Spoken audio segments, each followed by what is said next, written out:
Ngayon naman, pupunta tayo ng Razorback tsaka ng Lock and Gork. Ito na yung pinaka-iintay ko eh. Nagpunta ako ng Lock and Gork at Razorback. Gorge! Ay nako, magandang araw. Bongga nung mga lugar talaga dito eh. Yung mga rock formation. Kasi nga 'di ba, syempre, na malapit ka sa tubig tapos akalain mo yun meron kang makikitang mga bonggang rock formation. Nakita mo yung parang butas na yon? May tawag sila dyan eh, parang oven bake. Meron daw ditong na stock na na ship. Kaya tinawag siyang shipwreck at Razorback. In fairness dito sa Razorback na to, para talaga siyang yung sa likod ng tao. Oh, 'di ba? Bongga. Ganda eh, oh.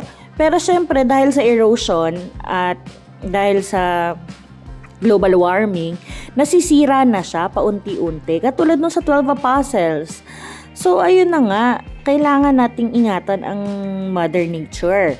Para in the future generation, makita din ito ng mga future people.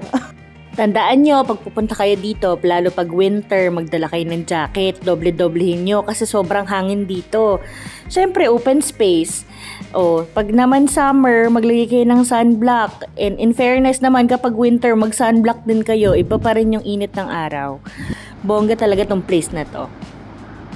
Pag tinignan mo yung Diyos ko, ano ka ba? Para kang mare-relax. Diyos ko, lahat ng iniisip mo mawawala kapag nakita mo yung mga view din. Masaya ang feeling. So, ayun na nga. Hanggang sa muli, maraming salamat sa panonood. Take care. Bye, mwah!